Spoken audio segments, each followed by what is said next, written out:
Do you think your mother-in-law is a bad woman?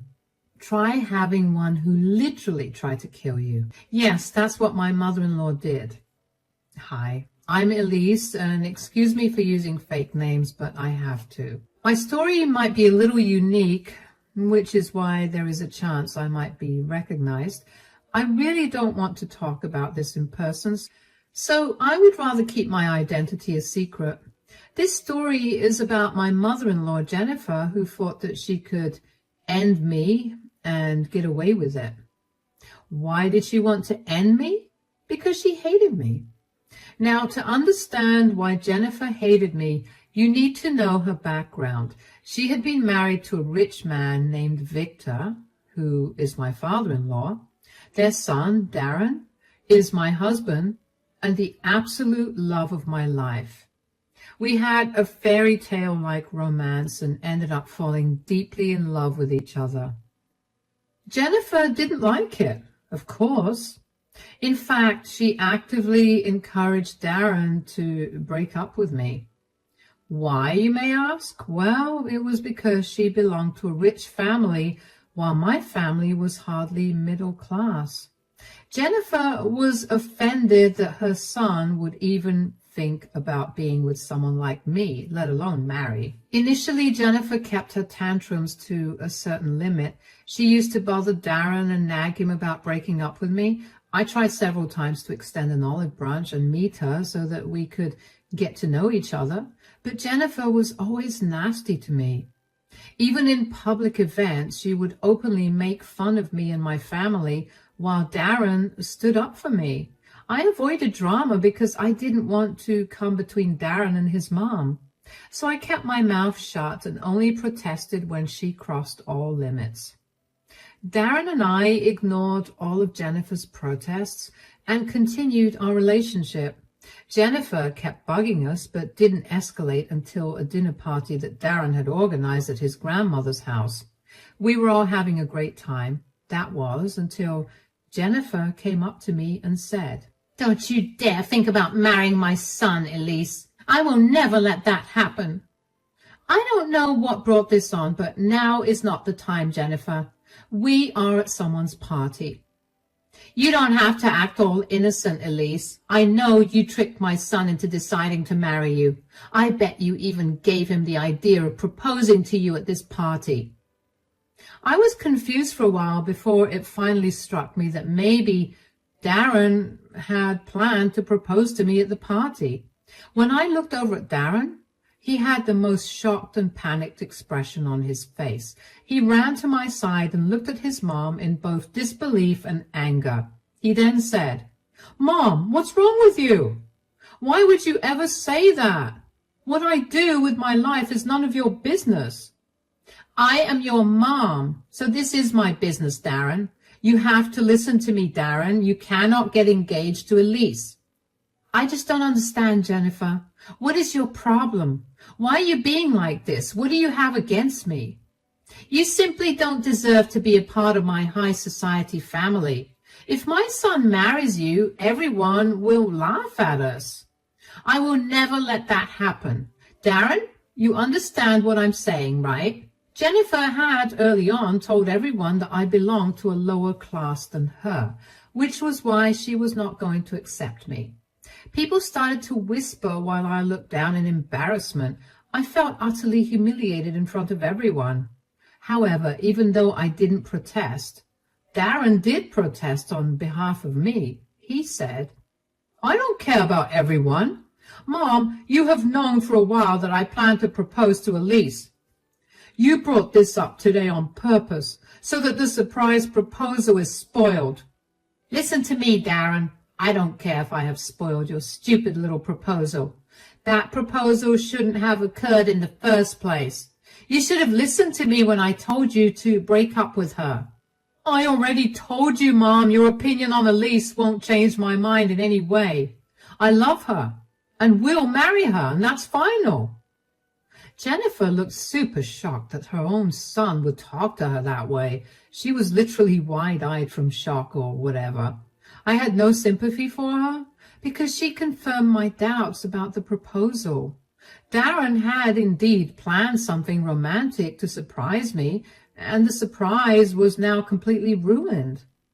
I was a little sad about it, but that sadness left my mind when I saw Darren showing his shiny backbone to his mother.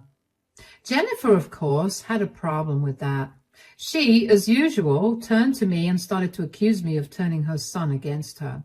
She yelled at me and said, This is your fault, Elise. You have corrupted my son and turned him against me. I always knew you were a gold digger, and this proves everything. I have no clue what you're talking about, Jennifer. You can't just blame me for whatever comes to your mind. My son was such an established gentleman. He would have never raised his voice at his mother in the past. But you came into his life with your low-class behavior and spoiled his manners. If that's what has happened, Jennifer, I think I did Darren a favor. He really needed to stand up against his awfully controlling mother anyway. I might be middle class, but I know manipulation and control issues when I see it. He is my son, so I can do whatever I want with him. Darren should know better than to defy me and my opinions. Well, you were not the one getting married, so I don't see how you get an opinion. Anyway, I think you should let Darren decide what he wants to do with his life. I will not let him ignore me and run our reputation to the ground. Darren, you are going to stop this madness and leave this ridiculous woman who has no place in our household. Jennifer looked at Darren and was still expecting him to agree with her. This delusional woman thought that she could just walk in and demand our breakup. As if Darren hadn't already made his intentions clear to her. I swear the woman was acting absolutely crazy. Very unsurprisingly, to all of us except Jennifer, Darren refused her demand and said, You already know what I'm going to say, Mom. I am not leaving my girlfriend, who will soon be my future wife. You are being childish and immature, Darren. Just break up with her, and I promise we will never talk about this again. If you are so lonely, I will find a nice woman for you from among my friends' daughters. You don't need to marry a low-class woman just because you need someone. I don't just need anyone, Mom. I need Elsie in my life. I'm done having this conversation with you. You kept insulting my girlfriend, and she didn't even insult you back. You have been exceptionally mean to her, and I won't put up with your behavior. Darren then took my hand and we walked out of the party. Jennifer looked really furious that her precious son was walking away from her too, with a middle-class woman. She took that personally, and I realized then that Jennifer would never accept me as her daughter-in-law. It was a sad thing, but I didn't dwell on it too much. She wasn't exactly a good person, so I wasn't rushing to have a relationship with her. It was better this way. Soon after the party, Darren proposed to me. He actually had a separate surprise party with close friends and proposed to me in front of them. I was over the moon because I had been waiting for the proposal. I won't lie to you guys, but I was afraid that Darren would change his mind after the little tussle we had with Jennifer. I had expected him to take some more time to reconsider everything and maybe then propose. But Darren is a committed guy and decided not to put off the engagement just because his mother acted like a child and spoiled everything. Darren quickly took action and came up with a brilliant plan that made me very happy. I didn't think twice before accepting his proposal. He is truly the love of my life, and I know I want to spend the rest of my life with him. Victor was also present at the party and looked really happy to see us engaged. However, when Jennifer discovered the engagement and the fact that she was excluded from it, she went absolutely crazy. She kept calling and texting Darren about how disappointed she was, among other things. He ignored all forms of communication from Jennifer because she was being mean to me again.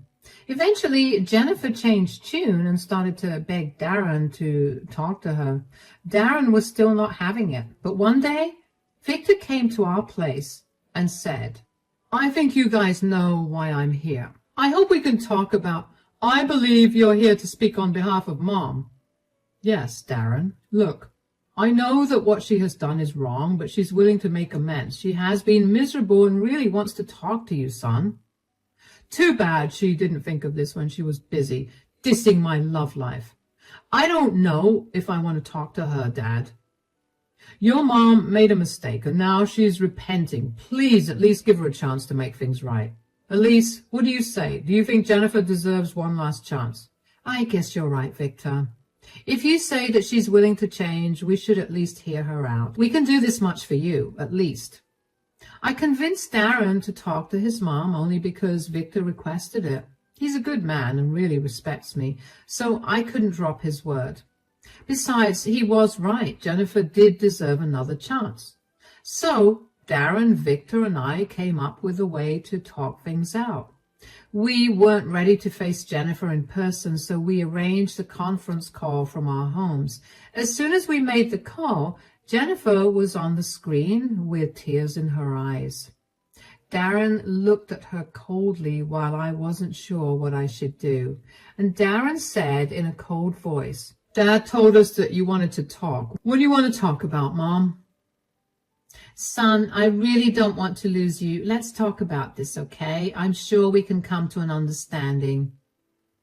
No, Mom, you will come to a compromise, not me. I did my best to make sure you two get along, and Elise has done enough as well. You are the one who kept demeaning her and insulting her, and this is all your fault, Mom. That's why we stopped talking to you. Are you really going to cut off your mom, Darren? You are the only child I have. How will I manage to live without my only son? Then you better change your stance. Mom, if you want to have your son in your life, you will have to treat Elise with the respect she deserves. You need to accept Elise as your daughter-in-law and try to have a relationship with her. That is impossible, Darren. I have told you a lot of times that I cannot degrade myself to mix with your stupid girlfriend. Jennifer was back throwing a tantrum, and we knew talking to her would be useless.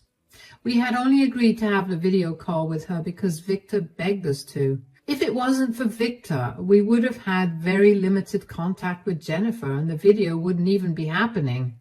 Jennifer disregarded these little details and kept on throwing a tantrum. And that's when my father-in-law finally stepped in and angrily said, That is enough, Jennifer.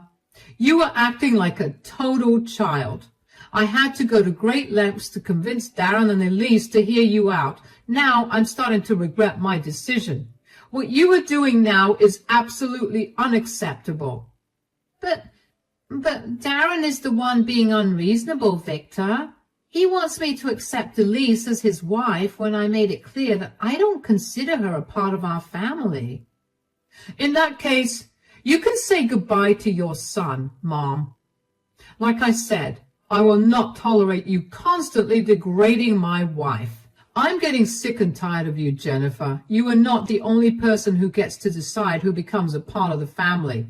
I wholeheartedly accept Elise, and so will you, if you don't want to lose your son. Jennifer knew that she had been cornered. She didn't have a single person on her side. No one agreed with her vain perspective and were literally asking her to make things right if she wanted a relationship with her son. Her own husband was now getting mad at her and demanding that she act like a mature, reasonable person. So in the end, Jennifer relented and said, Fine, if that's what everyone wants, I will try to have a civil relationship with Elise. I think it's also important for Elise to agree with you, Mom. She gets an opinion on whether you get another chance or not. What do you say, Elise? I am willing to look past everything and start afresh too. I know how much Darren loves you and you love him. I can do this much for him, but I need an apology from you before we start everything fresh. Darren had been pretty sad about losing his mom in the few weeks that they didn't talk. He didn't say those words to me out loud, but I knew him well enough to know that he missed his mom. Now, I am not the kind of person to give ultimatums or come between families, so When Darren asked me to give Jennifer a chance, I agreed. I did it for my then fiancé and not his mom, but I also knew that I wasn't going to let Jennifer pretend that she never did something wrong. Before we started a fresh page, I needed an apology from her. But when I asked for an apology, Jennifer looked disgusted and screeched at me, saying, "What? You expect me to apologize to you?" "What's your tone, Jennifer? You are going to lose this one last chance if you react to Elise like this." "That is right, Mom. If I were you, I would choose my words and tone carefully from now on. Elise didn't ask for much. She only asked for an apology that she rightfully deserves." Okay, fine. I'm sorry, Elise. Are you happy now? Can we just move past this nonsense already? Now tell me all about your wedding plans." "I am so excited. My only son is getting married." I still didn't like the way Jennifer delivered her apology, but I knew that I wasn't going to get a better one out of her. There was no way we would ever be friends, let alone family. She was always going to look down on me, and I would always keep her at arm's distance. But I accepted this outcome. Darren and Victor were happy, and that's what mattered to me. Months passed, and things were somewhat better among all of us. Darren and I spent around 4 months planning the wedding, after which we totally abandoned the plan. Don't worry, we still got married. It's just that the entire wedding planning thing, along with Jennifer's insane demands, exhausted us. So instead of letting her take over the entire thing like she wanted, we eloped and got married with our friends present. I wasn't sad that I didn't get a big wedding. In fact, I was happier than ever, and so was Darren. We finally got married and were ready to start our life together. When Darren and I got back from our honeymoon, we met with Jennifer and Victor, who wanted to congratulate us. Victor was happy as usual because he didn't mind that we eloped. He was just happy for us. Jennifer, too, appeared to be surprisingly calm and congratulated us for our wedding. I made the mistake of thinking that maybe Jennifer was finally done being an uptight witch after all. Well, I was wrong about that. Old habits do die hard, guys, and that same night she pulled me aside when no one was around and said in a nasty voice, "Bravo, Elise, you played me well. You secretly married my son before I could come up with a plan to separate you two." "What are you talking about? Wait, are you still obsessed with breaking us up? What did you think, Elise? That I would magically turn over a new leaf and accept you?" My instincts were right, guys. Jennifer never really reconciled with me or accepted me as her daughter-in-law. She was only faking it so that Darren wouldn't cut her off. I was pretty sure that she would have messed up my wedding if I hadn't made the split-second decision to elope. I thanked the heavens that Darren actually agreed with me and made a run for it. I guess his instincts, too, were telling him to avoid a grand wedding because of possible complications. The only one who didn't find the elopement nice was Jennifer, who always had ulterior motives. She wasn't even hiding it anymore, so I said, "Wow, Jennifer, so all of your changed behavior was fake. You were just masking your emotions and trying to find ways to break us up." "Yes, and I would have succeeded if you and Darren hadn't gone through the wedding. I would have humiliated you just like you humiliated me by asking me to apologize. I never would have apologized to a lowlife like you if my son and husband hadn't threatened me. Don't think I have forgotten that." "Good to know, Jennifer. Don't worry. I too won't forget our conversation today." "You better not, Elise. From today onwards, you better sleep with one eye open. I will separate you from my son. I will make it happen, and in that process, I will make you pay for forcing me to apologize to you." I should have known then that Jennifer wasn't making small threats. I chalked it up to her being super angry that she missed a chance to ruin my wedding. I did expect Jennifer to try and do something stupid, but I could never imagine what she ended up doing to me. None of us had imagined what she was capable of doing. I did tell Darren about my little conversation with Jennifer that night. He was angry, but not at all shocked. He confirmed my theory that he knew Jennifer would try and interfere in the wedding. He was her son, after all, so he knew exactly what his mother was thinking. After another big confrontation and fight, Jennifer apologized to me again, much to her own dismay. Sometimes I think the second apology was what pushed her over the edge. Maybe we will never know what did her in. But Jennifer started to make a grand plan to get rid of me, and she was almost successful in doing it. The incident happened on my birthday, which was 2 months after our elopement. Darren had made some elaborate preparations for the party because it was my first birthday as his wife. He also wanted to have a party with everyone since most of our guests missed our wedding.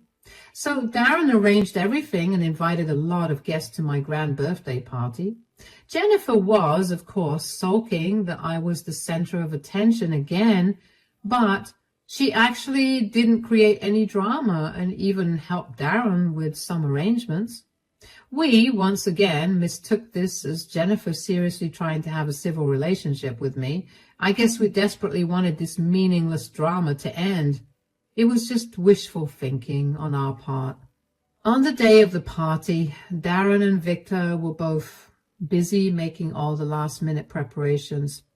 The party was taking place at my in-laws' mansion, so we were at their house. I was already dressed up and ready to party. The guests were already coming, and I was a little nervous because there were a lot of people I hadn't met before. And just when my nerves were getting the best of me, Jennifer appeared out of nowhere with 2 cups. She handed me one and said, "Drink this up, Elsie. You look like you need it." "What is this, Jennifer?"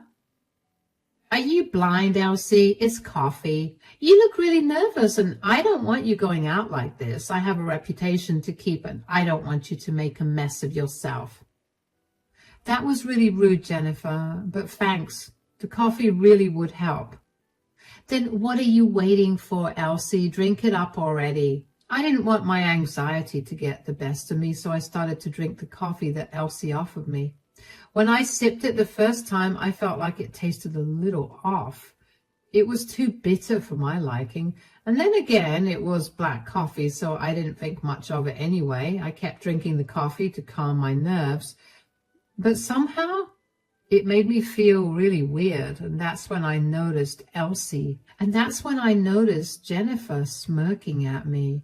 She said, "How's the coffee, my dear daughter-in-law? I'm sure it's pretty good." "What have you done, Jennifer?" "You never should have taken the coffee I gave you, Elsie. Who is going to save you now? Maybe I will be finally able to take you away from my son. Did you really think you would get away with stealing him?" "Oh my God, why do I feel this way? What did you add to my coffee?" Those were some of my last words to Jennifer before I felt my throat closing up. I immediately knew what it was. I was going into an anaphylactic shock. Jennifer had definitely mixed something in the coffee she gave me. I wasn't exactly in the condition to make sense of what she may have added. I could only feel my throat swelling up and choking me. I struggled for help and watched Jennifer laugh at me. Then I think I had lost consciousness because I didn't remember anything else. I woke up in the hospital probably the next day. I was so groggy at the time that I barely remember what was going on. I found myself in a hospital bed. A doctor and nurse stood over me and were examining me. In a very groggy voice, I said, "What happened to me, doctor?" "You went into an anaphylactic shock, Mrs. Elsie. Your husband brought you in at the last minute and saved you. Do you remember what happened?" "I was drinking coffee that my mother-in-law gave me, and after that I started to feel my throat swell up. I don't remember much else. Was my mother-in-law here as well?" "Oh, yes, she was here, Mrs. Elsie. Sadly, she was later placed in a psych hold by the cops. I'm not really sure why. You may want to ask your husband about that." The doctor then took my vitals and checked me thoroughly. After he was done, he gave me some instructions and left. I was left wondering about what on earth happened. Even at that point, I couldn't properly remember that Jennifer had intentionally tampered with my drink to send me to the hospital. Everything became clear when my husband came to see me. Darren looked absolutely broken and burst into tears when he saw me. My heart broke for him because I couldn't see him like that. After a good crying session and me assuring him that I was okay, Darren calmed down a bit. Then I finally asked him what went on. He said, "I came to find out because you were late for the party. Everyone was already there. I went looking for you and found you unconscious in the kitchen. I immediately brought you here after I realized that you weren't even breathing properly. The doctor told me that I went into anaphylactic shock." Yes, that's what we discovered as well. As soon as the doctors told us, we rushed home to see what happened. Dad pulled the CCTV footage to find out more, and that's when we saw you collapse after drinking something Mom gave you. Oh my God, yes, I do remember it. Jennifer gave me coffee to calm me down. I don't know what she told me next, but she was laughing when I was struggling to breathe. That haunting memory came back to me in an instant. Sometimes, even now, I hear her laughter in my nightmares. It was just horrible. Darren looked pretty defeated after I told him what happened. He said, "I know that, Elsie. We all saw the footage. We think Mom slipped something in your drink that caused you to go into shock. The cops are still investigating what happened." The cops? The doctors told me that Jennifer was put on a psych hold.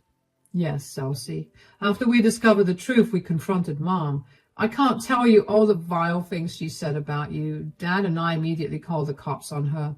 She was put into a psych hold because of how unstable she was acting. I've already pressed charges against her, Elsie. You have filed a police report against her? Do you really want to do that? Listen to me, Elsie. I have allowed my mother to ruin our life enough already. But she just tried to kill you. We don't know if it was intentional or not, but she did do this. There is no way I can let her get away with this. Don't worry, you will never see her again, Elsie. She will be gone for good. I'll make sure of it. I started to cry with relief when Darren told me that he would never let Jennifer come near me again. Darren, too, cried with me. We were both severely traumatized by what happened. Till I was back home, both Darren and his dad stayed by me at all times. Then they took me home and made sure I recovered fast. Don't worry, guys. Darren kept his promise to me. He really didn't let Jennifer near me again. She was put into a psych ward because of her actions, and there was a police case filed against her. She absolutely went crazy, and she is still in the psych ward as we speak. The CCTV footage that was obtained from the house showed enough proof that Jennifer had poisoned my coffee. The most surprising fact was that she didn't even deny it. In fact, Jennifer was pretty proud of what she did because apparently I was taking away her son, so I deserved it. Well, Jennifer's plan to end me or make me sick didn't work very well, though.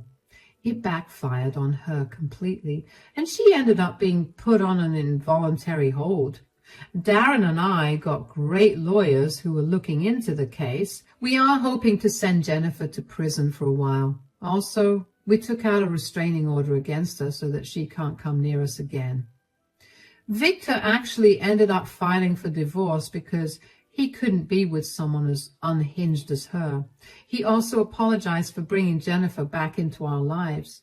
The poor man was feeling guilty, so I assured him that I wasn't blaming him at all. We are good now. Darren, or any of his family members, didn't go to meet Jennifer. They were all disgusted with her behavior and wanted to stay as far away as possible. Her reputation, which Jennifer was so proud of, was destroyed within a few days. She is now known as the crazy woman who tried to kill her daughter-in-law. Looks like Jennifer is finally being recognized as the lunatic she was. As for me, I have actually managed to have a decent relationship with most of her posh friends. They hate her now and like having me around instead. Darren and I are also doing well, and along with his father, we have formed a strong support system among ourselves.